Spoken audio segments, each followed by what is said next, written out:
नमस्कार, मैं आशीष कुमार स्वागत करता हूं आपको अपने यूट्यूब चैनल उड़ान आपकी पर। दोस्तों, दूसरों की सरकार बनाने वाले पॉलिटिकल एडवाइज़र पीके यानी प्रशांत किशोर अपना चुनाव क्यों हार गए।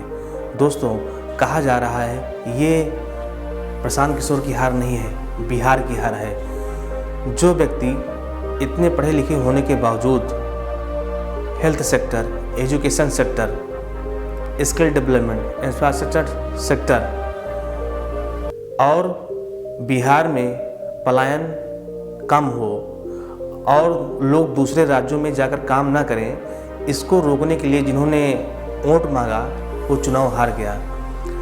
ना इन्होंने जात पात पे वोट मांगा, लेकिन इसके बाद भी इनको चुनाव में हार मिली जो है। दोस्तों, कहा जा रहा है ये पीके की हार नहीं है, ये पूरे बिहार की हार है। बिहार में जात पात फिर से जीत गया। दोस्तों, ये इतिहास रहा है यूपी बिहार का कि यहाँ पर हमेशा से जाति समीकरण को आधार बनाकर ही सरकार बनती रहती है जो है। चाहे कोई कितना पढ़ा लिखा हो, लेकिन लोग चुनाव के समय अंतिम बटन दबाते समय वो जो है उनके मन में जात ही आ जाती है, चाहे वो किसी जाति का हो, चाहे सवर्ण हो, चाहे ओबीसी हो, चाहे एसटी हो जो है।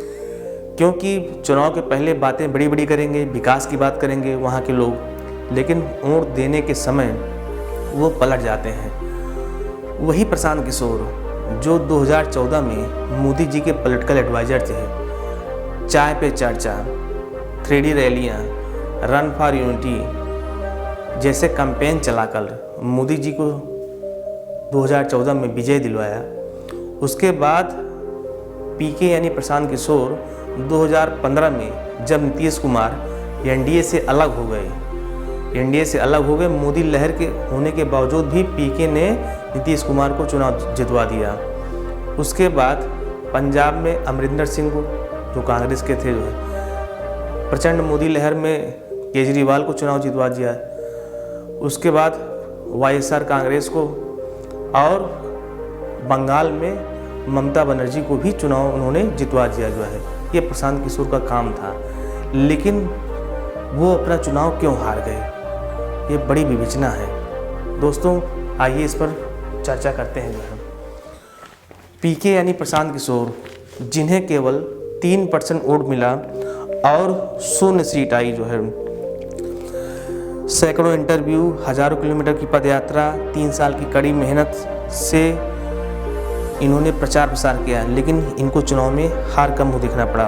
इनकी जमानत जब्त हो गई। 2 अक्टूबर 2024 को इन्होंने जन स्वराज पार्टी की स्थापना की। उसके बाद ये लग गए चुनाव प्रचार में। बिहार में जात पात का मुद्दा चुनावी समीकरण का आधार है, आप विश्वास करें या ना करें। दोस्तों, बिहार में अभी तक एकला चलोरे अकेले चुनाव लड़ने की भूमिका जिन्होंने निभाई है, वो चुनाव हमेशा हारे हैं जो है। इस 2025 के चुनाव में आप देख लीजिए, नीतीश कुमार का एनडीए से गठबंधन, चिराग पासवान का एनडीए से गठबंधन, उसके बाद मांझी पासवान के सारे वोट नीतीश कुमार को मिल गए जो है। लालू यादव, तेजस्वी यादव जी का यूपीए सरकार से गठबंधन। तेजस्वी लाली के पास केवल 2 वोट बैंक यादव मुस्लिम का था, लेकिन उनका वोट ओवैसी जी काट ले गए थे। वहीं बीजेपी सवर्ण वोट, हिंदुत्व वोट, गैर यादव वोट पा गई। नीतीश कुमार, मांझी पासवान और अन्य सारे कई वोट पा गए। पीके पर आरोप लगा, बिहार के लोगों ने, विपक्षी पार्टियों द्वारा आरोप लगा कि पीके बाहरी हैं, ये एसी गाड़ी से उतरते हैं, गमछा डालते हैं और चुनाव प्रचार करने चले जाते हैं। ये बम्बई और दिल्ली के बाबू हैं, ये बिहारी नहीं हैं। जबकि पीके यानी प्रशांत किशोर का जन्म बिहार के रोहतास जिले में हुआ है। वहीं नीतीश कुमार की साइकिल यात्रा, मांझी पासवान और महिलाओं का वोट भी मिला।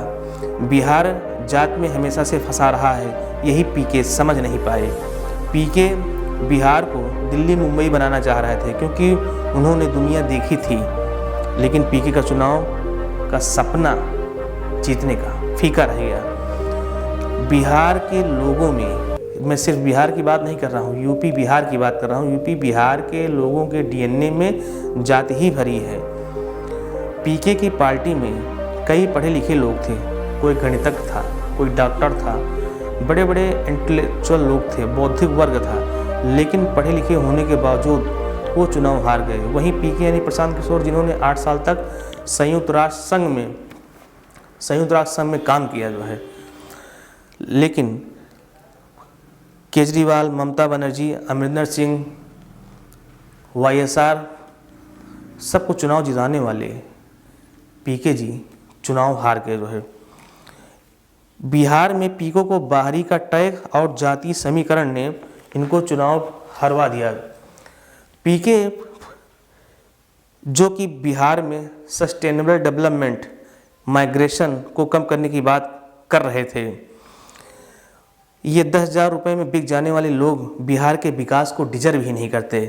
प्रशांत किशोर को ये बात नागवार गुजरती थी कि बिहार के लोग दूसरे राज्यों में काम करते हैं, वो भी कम पैसों में, और लोग इनका मजाक उड़ाते हैं और इन्हें चीप लेबर कहा जाता है।